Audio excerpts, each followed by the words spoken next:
Nagkita mi una sa akong pinangga asawa dito sa simbahan sa Tulang, Gospel Gospel Church, Itapi, Tulang Itapi, Bohol, Pilipinas.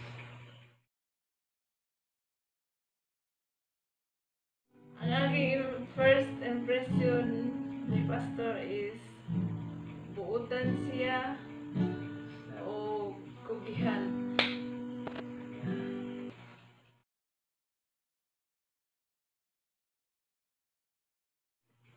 Meron namang kita sa akong pinanggang asawa.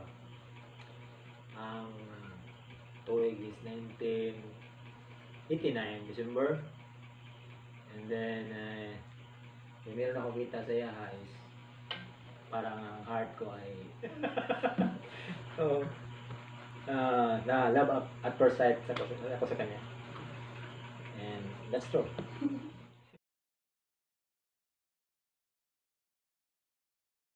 I think January, December, met December, and then January.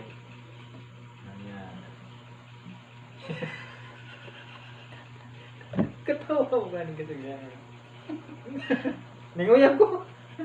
Kaya na kanina tungkol kay pareha may feelings. Feelings. Sagot na ko si Pastor after 1 month.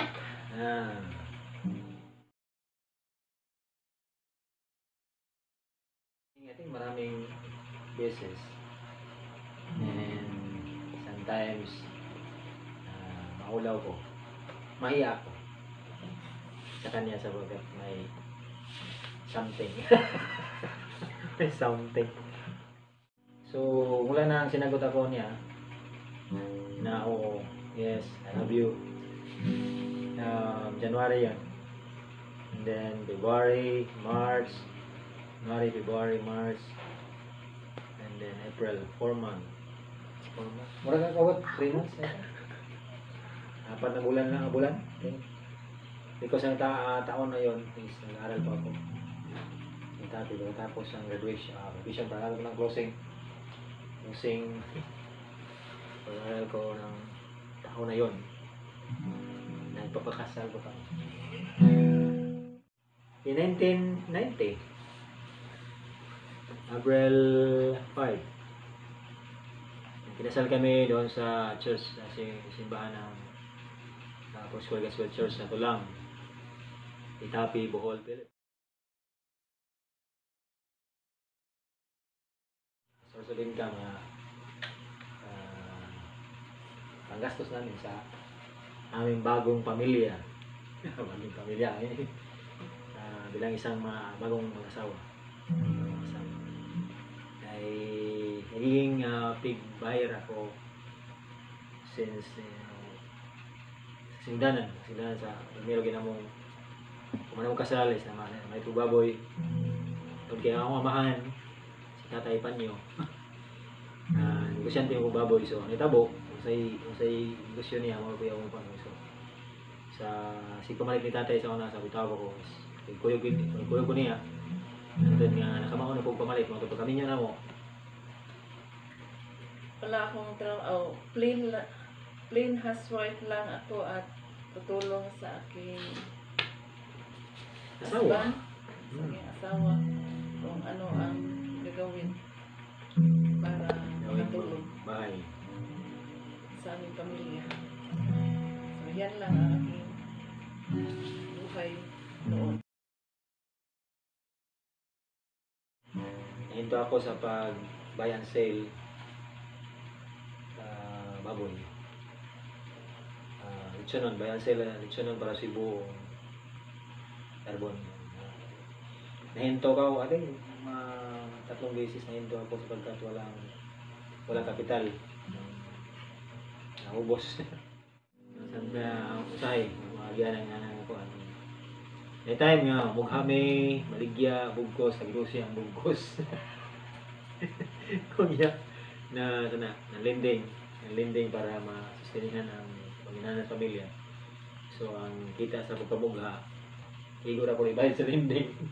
Hantod na dalawa is nanguling para nga maka-sustain sa panghanglan sa pamilya, yung mga bata nag-eskwela na. So mayroon ako, mayroon mayroon na anak. And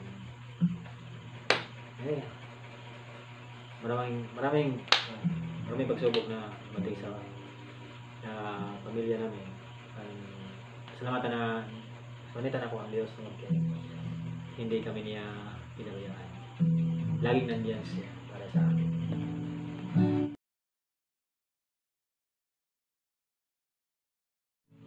Siya ay utan, agihan, o labos tanan anak sa Ginoo.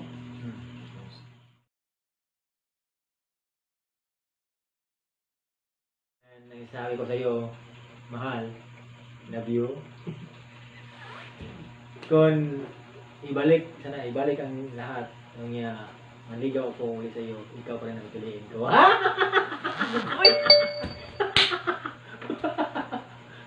Lagi? Naman sa mga. Love you. Yun, dito. Give. Nya. Sino?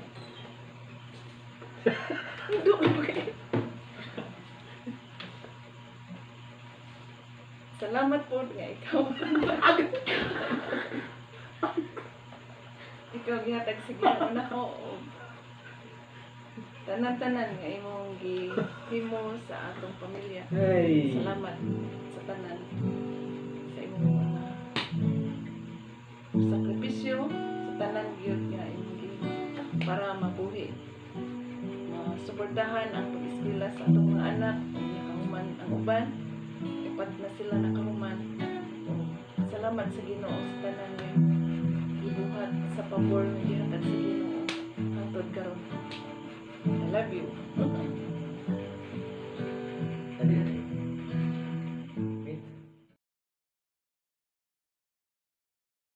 Sa lahat na nanonood sa video namin, salamat kami sa inyong lahat.